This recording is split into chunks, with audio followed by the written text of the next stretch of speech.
Salve, irmãos, paz do Senhor. Amém. Amém, irmãos. Graças a Deus, nós estamos mais um domingo aqui para poder glorificar e bendizer o nome do Senhor.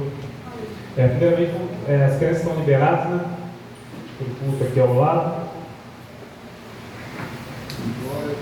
Graças a Deus, estamos aqui mais um domingo para glorificar o nome do Senhor. Vamos abrir nossas Bíblias em Evangelho de São Mateus, capítulo 15. São Mateus, capítulo 15. A partir do verso 21.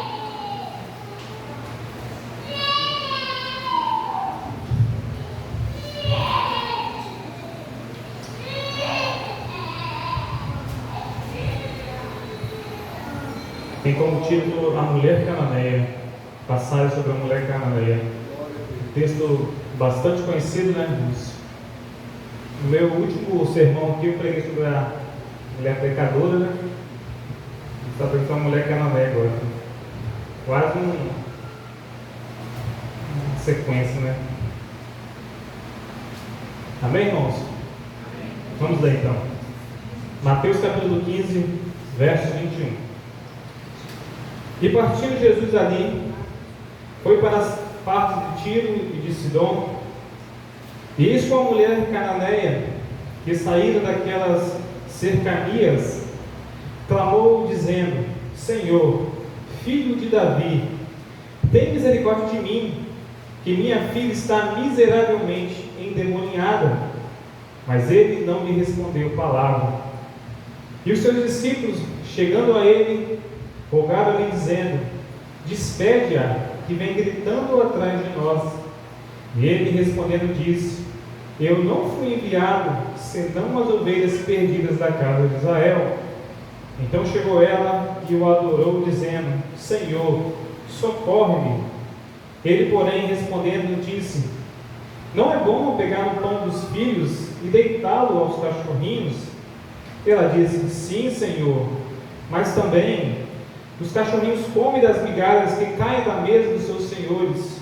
Então respondeu Jesus e disse-lhe: ó mulher, grande é a tua fé, seja isso feito para contigo como tu desejas.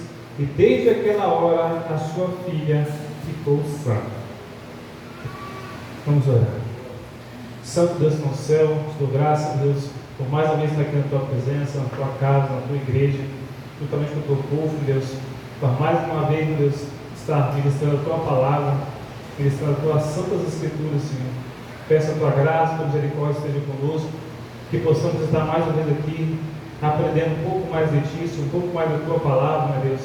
Que essa noite nós possamos sair daqui, Senhor, com nosso coração cheio da tua graça, entendemos que somos pecadores, somos falhos, que somos dependentes da tua graça, Deus. Fala com a tua igreja, fala com o teu povo, que tudo seja para a glória e para a honra do santo nome. Assim eu oro a ti, em nome de Jesus Cristo. Amém. Irmãos, essa história da mulher cananeia é uma das histórias mais marcantes, né, e conhecidas do meio cristão. É uma história marcante porque é uma história de fé e de perseverança nas Escrituras. Relata uma mulher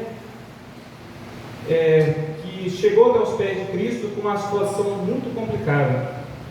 E esse assunto que ela trouxe a Jesus nesse momento, ele transcende o tempo, ele transcende cultura, ele transcende religião, pois fala do amor materno de uma mãe desesperada por sua filha.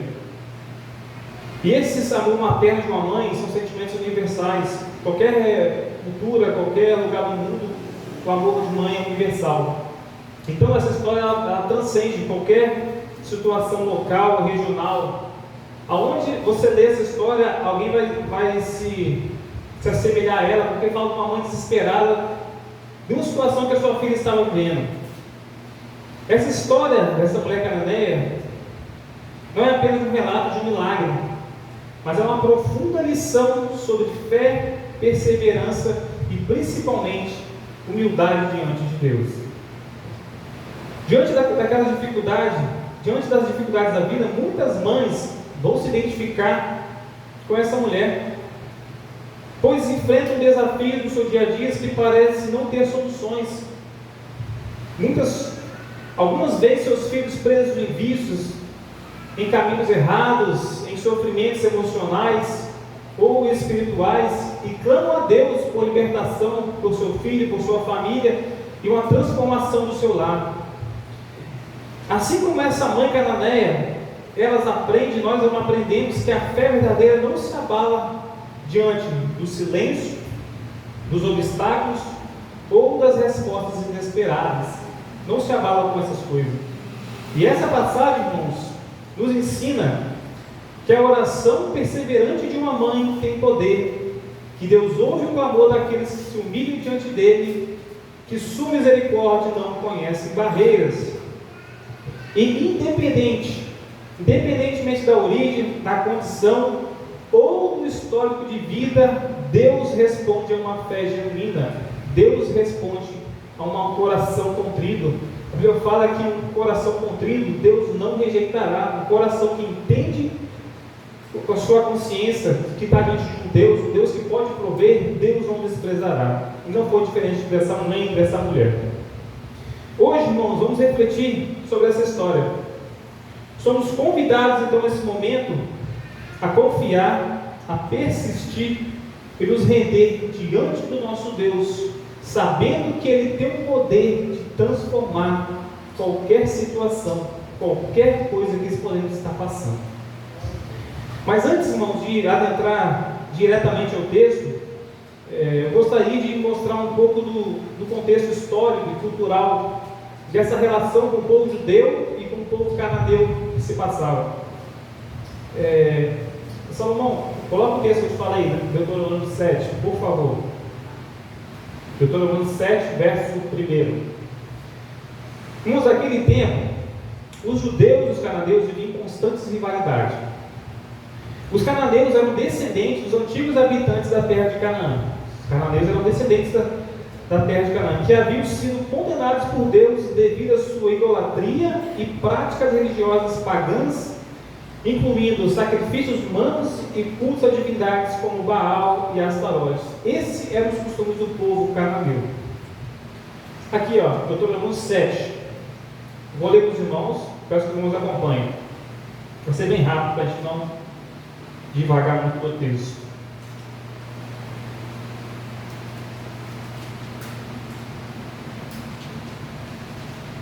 O texto fala em Deuteronômio capítulo 7. Quando o Senhor teu Deus, isso é Deus falando com o povo de Israel, quando o Senhor teu Deus te houver introduzido na terra a qual vais para possuir e tiver lançado fora muitas nações de diante de ti, aí fala agora, os heteus, os girgazeus, os amorreus e os cananeus, os perizeus, os heveus, os jebuseus, 7 nações mais numerosas e mais poderosas do que tu. Continuando, e o Senhor teu Deus as te ver dado diante de ti para as ferir, totalmente as destruirá, não farás com elas aliança, nem terás piedade dela, nem te aparenterás com elas, não darás tuas filhas a seus filhos, e não tomarás tuas filhas para teus filhos, pois faria desviar teus filhos de mim, para que servisse a outros deuses, e a ira do Senhor se acenderia contra vós, e depressa vos consumiria. Porém, assim fareis: derrubarei os seus altares, quebrareis as suas estátuas, e cortarei os seus bosques, e queimareis a fogo as suas imagens de esculturas. Então, era bem claro para o povo judeu no Antigo Testamento que eles não poderiam se misturar com o povo cananeu, porque era um povo pagão, era um povo idólatra, era um povo que estava fora da aliança. Então, o povo judeu cresceu com esse costume. Era um costume cultural e histórico daquela época. Então, obrigado. Tá? Desde os tempos do Antigo Testamento, Deus havia ordenado que Israel não se misturasse com esses povos. Deixou bem claro, pois a sua cultura era marcada por práticas espiritualmente corruptas. Para os judeus, os cananeus eram considerados gentios impuros, estrangeiros fora da aliança divina, indignos de receber as bênçãos reservadas ao povo escolhido. Então, irmãos, isso explica porque muitos judeus evitavam qualquer contato com o povo cananeu, porque ele estava na lista ali dos povos que não era para se misturar. No entanto, o ministério de Jesus trouxe uma nova perspectiva.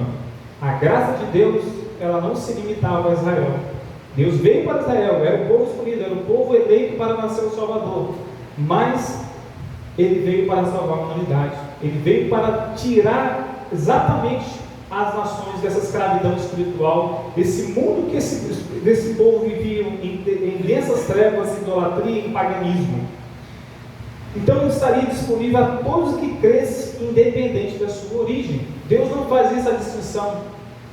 Ele olhava a fé àquele que cria na sua obra. Foi nesse cenário que Jesus se retirou para a região de Tiro e de Sidom. Tiro e Sidom. Só voltando aqui, eu fechei a página. O início do capítulo 15, o texto fala: e partindo Jesus ali foi para as terras de Tiro e de Sidom. Duas cidades situadas na Fenícia, que hoje no mapa estaria o atual Líbano. Essa era uma terra predominantemente gentílica, onde os israelitas raramente viajavam. E a razão para essa retirada, Jesus se retirar para Tiro e Sidom naquele momento, pode ter sido o desejo de Jesus se encontrar num momento de descanso com seus discípulos, após intensas atividades ministeriais entre os judeus. E se voltarmos um pouquinho o texto, vamos ver que João Batista tinha acabado de ser morto. No capítulo 14 relata que João Batista foi morto. Então estava aquele burburinho na cidade, né? aquele momento de muita agitação. No entanto, a presença de Jesus logo se tornou conhecida em Tiro e Sidom. E uma mulher daquela região, uma mulher cananeia, veio até ele com um pedido urgente. Esse encontro inesperado se tornou um dos momentos de testemunhos de fé registrados nos Evangelhos. Então, irmãos, vamos adentrar agora ao texto. Verso 22, acompanhe comigo. Eu falei só isso para nós entender como é que se tratava, como é que era a comunhão entre judeus e cananeus. Por que tinha essa rixa tão grande? Que é devido aos seus usos e costumes, o paganismo, a lei de Deus para poder separar o povo santo do povo imundo. Só que por muito tempo, o povo de Israel se perdeu em muitas coisas, né? Então Cristo veio ao mundo para poder resgatar o homem perdido de tudo isso. Então vamos ao verso 22. E eis que uma mulher cananeia, que saída daquelas cercanias, clamou dizendo: Senhor, filho de Davi, tem misericórdia de mim, minha filha está miseravelmente endemoniada. Primeira coisa, irmãos, que nós podemos alencar aqui, que essa mulher, quando chega diante de Cristo, de Jesus, ela pede socorro para si mesma. Ela fala: Senhor, filho de Davi, tem misericórdia de mim. Ela não fala: tem misericórdia da minha filha. Seria mais lógico, talvez ela fala isso. Porque ela leva consigo mesmo as dores da sua filha. Tamanha era a pressão, tamanha a situação que aquela senhora estava chegando, que ela chegou diante do Senhor e falou: Senhor, filho de Davi, tem misericórdia de mim. Minha filha está, ela usa o termo, horrivelmente endemoniada. Primeira coisa, ela pede para si o socorro: tem misericórdia de mim. Ela leva consigo as dores da sua filha. E essas simples frases revelam muito sobre a sua fé. Primeiro, irmãos, ela reconhece Jesus como filho de Davi. Ela entendeu, ela deu um título a ele messiânico. Ela entendia que Jesus era o Messias prometido. Ela se refere a ele como filho de Davi. Jesus, filho de Davi, Jesus o prometido, Jesus o Filho de Deus, aquele que seria enviado para salvar o mundo. Então ela entendia, mesmo ela sendo gentílica, mesmo ela sendo um povo pagão, a fé dessa mulher era maior do que muitos daqueles que estavam em Israel ou que andavam com Jesus. Isso significa que, mesmo sendo gentílica, ela compreendia quem Jesus era. Ela tinha uma visão completa de quem Jesus era, de quem que ela estava diante naquele momento. Segundo, irmãos, ela se humilha diante de Cristo e apela à sua misericórdia. Ela fala: tem misericórdia de mim. Ela não exige nada, não se apoia direitos, mas suplica com humildade e pequenez, reconhecendo a autoridade de Jesus sobre a sua situação. Ela entendia que a situação da sua filha era algo espiritual, era algo que o médico, o psicólogo, o doutor, ninguém poderia fazer pela sua filha. Só quem poderia libertar era o Jesus, o filho de Davi, Jesus, o Messias prometido, Jesus que viria para libertar o povo. Essa mulher tinha essa visão completa na sua mente e correu aos pés de Cristo. Ela entendeu, irmão, que o problema dela era espiritual. Ela disse que a minha filha está miseravelmente demoniada. Aquela mãe estava desesperada com sua filha, ela não sabia mais o que fazer. O texto não descreve a situação da mãe, só fala que ela chega diante dele, mas bem provável, devido à situação como ela chegou diante de Cristo, que ela deveria ter feito várias coisas para resolver a situação da sua filha. Muitas vezes, a forma como ela chega demonstra que ela estava desesperada, estava numa situação de completamente desespero, de ninguém conseguir resolver o seu problema. A sua filha é possuída por um espírito maligno, ela no meio de uma cultura pagã, uma cultura que não tinha um Deus verdadeiro, e ela ouviu falar que Jesus estava na sua cidade. Então essa mulher corre diante de Cristo, se ajoelha diante dele e pede por misericórdia. Essa é a situação que ela chega diante de Jesus. Mas no entanto, o que acontece a seguir chega a ser surpreendente, né? O texto diz no verso 23, continua acompanhando comigo: mas ele, Jesus, não lhe respondeu palavra. Aquela mulher desesperada, provavelmente estava gritando, chorando, desesperada naquele momento. Jesus fica em silêncio. Jesus olha para ela e fica em silêncio. Por que Jesus permaneceu em silêncio, irmãos? Esse momento pode ser difícil de entender, mas o silêncio de Jesus não era de indiferença. Ele estava testando a fé da mulher e ensinando uma lição profunda aos discípulos e a nós. Irmãos, não é assim conosco também? Pedimos tanto uma resposta de Deus em oração, mas às vezes só temos o silêncio. Quantas histórias que ouvimos de pessoas que oraram durante anos e anos e não tiveram nenhuma resposta de Deus? Ou Deus respondeu anos depois, ou Deus simplesmente não respondeu, simplesmente foi o silêncio? Quantas orações que nós temos no nosso caderno, que a irmã Márcia é responsável, que ainda não tivemos resposta? Quantas orações que temos ali que ainda não temos resposta? Isso é Deus testando a nossa fé, para confirmar a nossa fé às vezes, ou para aprendermos a esperar o tempo certo. Muitas das vezes o silêncio de Deus, Ele está nos ensinando que devemos entender o seu trabalhar, e Deus está nos testando se nós estamos depositando nele total confiança nele, ou somos um crente imediatista que nós vamos pedir uma coisa hoje, ele vai entregar amanhã.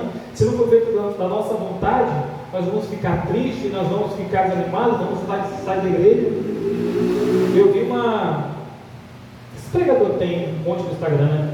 Ele fala assim, uma frase que correu na internet essa semana: se o desejo veio do seu coração, você vislumbrou ele, você desejou, você conseguiu, você tem esse desejo no seu coração, Deus vai te dar aquela questão, porque Deus vai te dar um desejo no seu coração, uma coisa que Ele não pode te dar. Então, se você desejou, Ele vai fazer para você.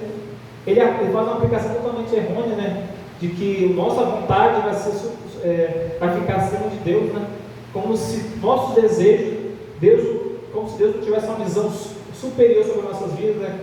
Ou Ele não controlasse nossas vontades, né? Então, Moisés, que desejou ver a terra prometida e morreu sem entrar na terra, alguma coisa está errada, né?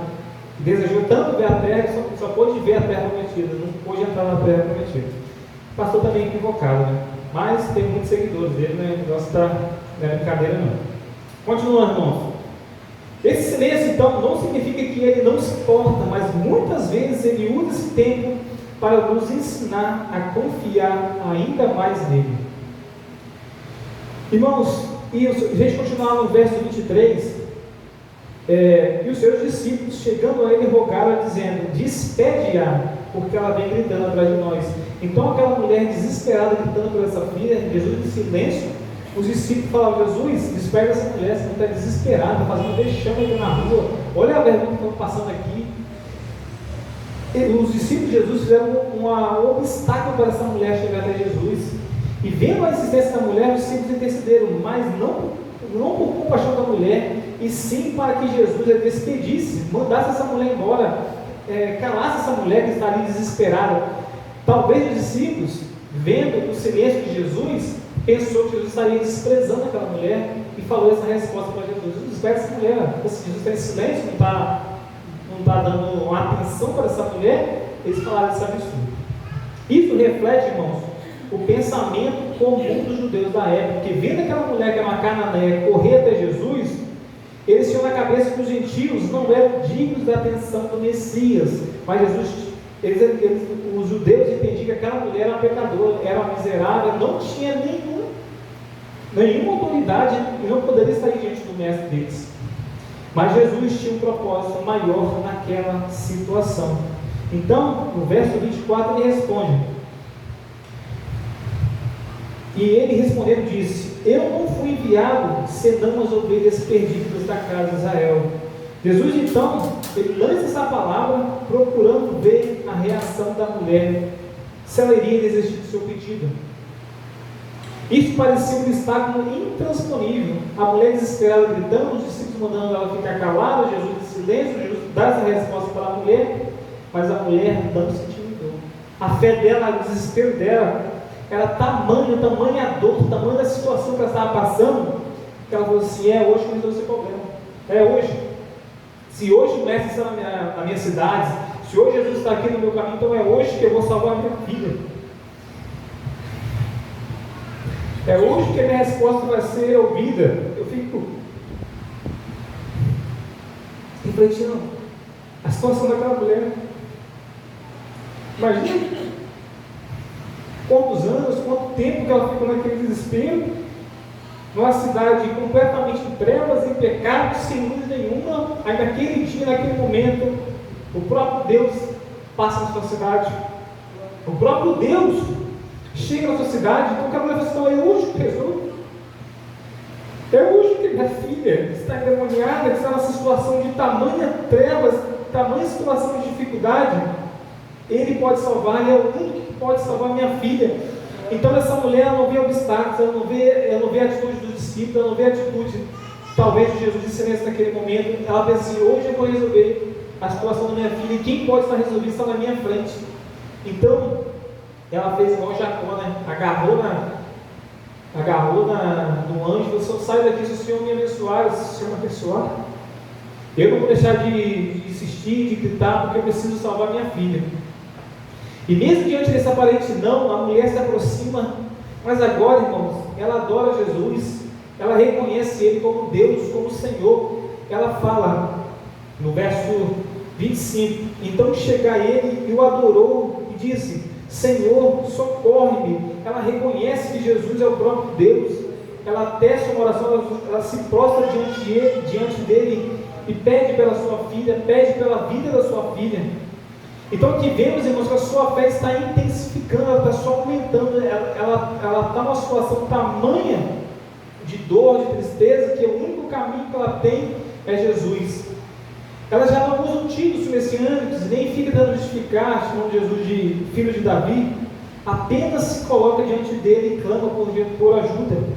Ela socorre, ela se ajoelha diante dele, adora ele e pede: socorre minha filha, a minha filha está miseravelmente endemoniada.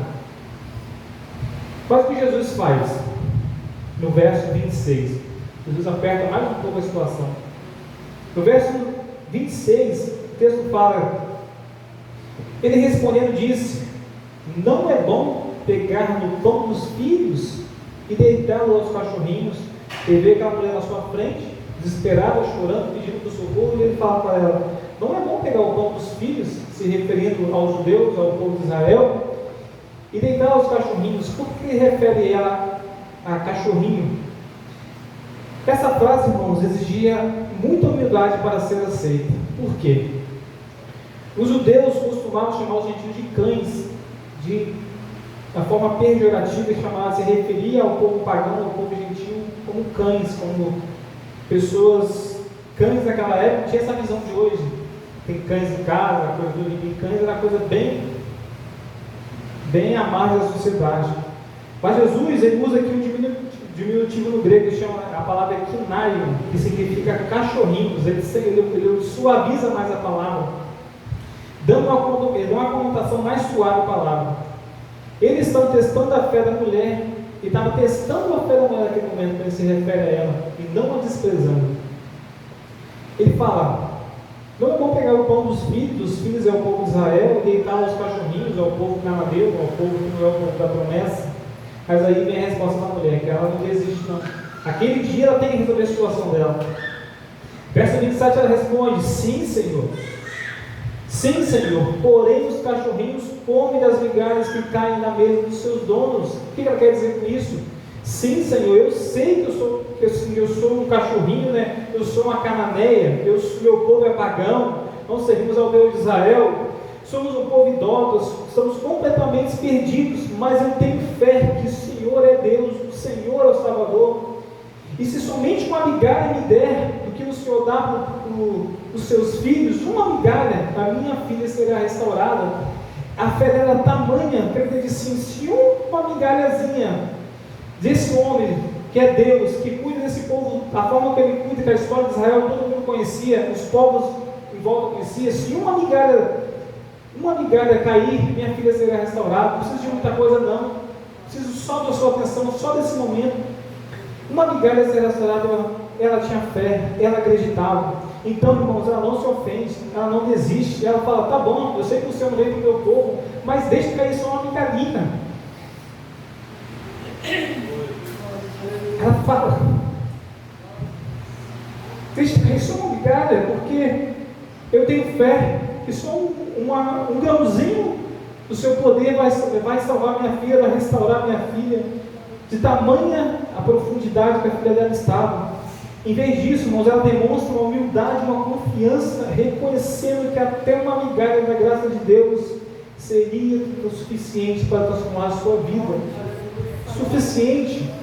E talvez ela não tinha total clareza sobre isso, mas uma migalha da graça de Deus é suficiente para salvar o mundo inteiro, a humanidade inteira. E essa resposta dessa mulher surpreende. A expressão que Cristo usa nos versos 28 é de surpresa. O texto fala no verso 28: então respondeu Jesus e disse: ó mulher, grande é a tua fé. Sua fé é uma fé muito grande, que podemos dizer, talvez nem o povo de Israel, que é o povo da aliança, o povo que viu tantos milagres, não tem uma fé desse tamanho, não tem uma capacidade de entender de quem ela estava diante, de quem ele estava diante, que muitos dos discípulos entenderam quem era Jesus depois da sua morte, ou depois da sua ressurreição. Talvez muitos achavam que ele era um mestre, talvez não tinha uma visão completa, mas essa mulher não, ela entendia completamente que estava diante do próprio Deus, o tamanho da sua fé. Aí Jesus fala com ela: ó mulher, grande é a fé. Aí ele responde para ela: seja feita isso para contigo como tu deseja. E desde aquela hora a sua filha ficou sã. Então aquilo que aquela mulher veio atrás, que ela veio correndo, que ela lutou, que ela batalhou, ela conseguiu. A sua fé em Jesus Cristo, a sua fé em reconhecer que Cristo era o Salvador da humanidade, salvou a sua filha, restaurou a sua filha. E o texto fala, Jesus fala: seja feito isso para contigo como tu desejas. A sua filha está sã, a sua filha está liberta. O texto fala: no mesmo instante a sua filha foi curada. E quantos discípulos de Jesus que andavam diariamente, nunca demonstraram tamanha fé, deslizavam muitas coisas, muitos assuntos, mas muitas das vezes os povos que eram pagãos, que eram várias histórias que vemos da Bíblia, encontram uma fé mais forte, mais alicerçada do que o próprio povo de Israel. Então, irmãos, aprendemos aqui várias lições. Primeiro, que Deus testa a nossa fé, que o silêncio de Deus nem sempre significa rejeição, mas muitas vezes Ele deseja, irmãos, que nós perseveremos, crescemos espiritualmente e confiemos plenamente nele. Você vê que essa mulher, ela foi passando por etapas, ela encontrou com Jesus, ela gritou com Jesus, os discípulos mandaram ela ficar calada, Jesus ficou em silêncio, por várias etapas, mas ela foi passando por essas etapas e foi crescendo espiritualmente. Você pode ver que ela se refere ali como filho de Davi, logo após ela se ajoelha diante dele, ela adora ele como Deus, ela entende Jesus quem ele é. Aí ele se refere a ela como povo pagão, ela engole isso, fala assim: eu sei que eu sou pagã, mas eu preciso também da sua graça, eu careço da sua graça, também estou perdida. Então você pode ver que Jesus, o teste que Deus fez para ela passou em todos os momentos, ela passou em todos. Nenhuma daqueles obstáculos que chegou até ela voltou atrás ou retrocedeu, ela progrediu e conseguiu sua bênção, conseguiu a libertação da sua vida e a salvação da sua alma também, logicamente. E outra coisa, a fé, ela ultrapassa barreiras. Essa mulher, irmãos, ela não pertencia ao povo judeu, mas a sua fé a fez acessar a graça de Deus. Isso nos faz lembrar que a salvação é para todos aqueles que creem. A salvação não está limitada aqui na Assembleia de Deus, ou na Batista, ou na Presbiteriana, mas todos aqueles que creem plenamente que Jesus é Deus, que Jesus veio ao mundo morrer por pecadores. A fé, ela ultrapassa barreiras, ela ultrapassa povos, ela ultrapassa culturas. A fé é a porta de entrada para a salvação do ser humano. A fé em Jesus Cristo. A terceira questão, irmãos, a humildade dessa mulher. Ela reconheceu sua posição como pecadora, como pagã, para uma situação completamente desviada do caminho do mundo, mas ela foi humilde diante de Deus. Ela poderia talvez bater boca com Jesus ou com seus discípulos, ou tentar alegar o direito de cuspir. Ela se humilhou, ela sempre se humilhou. Não, eu sei que eu sou pecador, eu sei que eu sempre baixei, eu sempre reconheci a sua posição. Por isso que a graça veio sobre ela, por isso que a graça a alcançou, porque ela foi humilde e teve fé. A humildade dela de reconhecer Cristo, de enfrentar aquele grupo de judeus, que poderia ser até perigosa para ela, porque ela não sabia quem era aquele povo, que Jesus não andava sozinho. Então ela foi humilde. A humildade foi tanta que ela traiu o favor de Deus para ela. A humildade dela e a fé em Jesus Cristo fez ela alcançar o seu favor de Deus e a sua salvação. E ela também não aceitou o silêncio como não, e ela também não desanimou. Ela continuou buscando até receber a sua bênção, irmãos. Isso é um grande exemplo para nós. É um grande exemplo para nós, irmãos, de nunca desistir, de nunca pararmos ao ver as dificuldades, ou acharmos que estamos perdidos por uma coisa ou por outra. Às vezes, no momento que estamos passando no atual, passa na nossa cabeça várias questões de desistir, desanimar, de largar a igreja, de largar o mundo, de largar o casamento, de largar os filhos, tudo. Mas temos que persistir em oração, temos que persistir em Deus e entregar nossa confiança em Deus, porque Deus vela por nós. Deus talvez está te testando, está te provando para você ser aprovado, para você chegar à sua bênção. E a nossa maior bênção é a nossa salvação, é a salvação das nossas almas, que Ele já garantiu na cruz do Calvário. Ele já garantiu a nossa salvação. Então, irmãos, que possamos estar firmes e entendermos tudo que Deus tem para nós. Irmãos, eu já estou caminhando aqui para o final. Então, irmãos, Jesus, Ele elogia a fé dessa mulher cananeia, porque ela demonstrou uma confiança inabalável, uma humildade genuína e uma perseverança admirável. Mesmo diante dos desafios, do silêncio, da aparência rejeição e do desprezo, ela não desistiu. Sua fé era tão grande que ela não exigiu um banquete, mas se contentou com migalhas. Uma migalha. Ela entendeu, é tão grande esse Deus, é tão grande que um pontinho dele é suficiente para resolver a minha situação e salvar a minha filha e salvar a minha alma. Reconhecendo que até o mínimo vindo de Deus era suficiente para transformar a sua realidade. E essa história, irmãos, nos ensina que Deus honra aqueles que se aproximam dele com fé, com humildade e com perseverança. E muitas vezes enfrentamos barreiras na nossa caminhada, dificuldades, respostas inesperadas, mas isso não significa que Deus nos rejeitou. E pelo contrário, Ele deseja aprofundar nossa fé e nos levar a um relacionamento mais íntimo com Ele. Sempre Deus quer um relacionamento com o homem. Por isso, essa foi a missão de Deus aqui na terra. Ele veio aqui no mundo para ter relacionamento com o ser humano, porque outrora ele não podia ter esse relacionamento, pois o homem estava em pecado, então Deus não podia compactuar com o pecado. Então ele veio para essa terra exatamente para isso, para resgatar o homem do pecado e para ter um relacionamento mais íntimo com o ser humano. E a vitória daquela mãe nos mostra que a fé verdadeira não apenas clama, mas também persiste. Temos que persistir com a nossa salvação todos os dias, lutar contra esse mundo, lutar contra o pecado, lutar contra as forças das trevas que nos atingem todo dia, e temos que clamar a Deus e persistir. Essa mulher não se abalou pelas circunstâncias, pelo orgulho ferido ou pelas aparentes negativas. Como resultado, a sua filha foi curada e libertada no mesmo instante. Irmãos, que essa história nos inspire a nunca desistirmos de clamar ao Senhor pelas nossas necessidades, pela nossa família e pelos nossos filhos. Se confiarmos nele com um coração sincero, crendo que ele tem poder para transformar qualquer situação, veremos a resposta de Deus no tempo certo.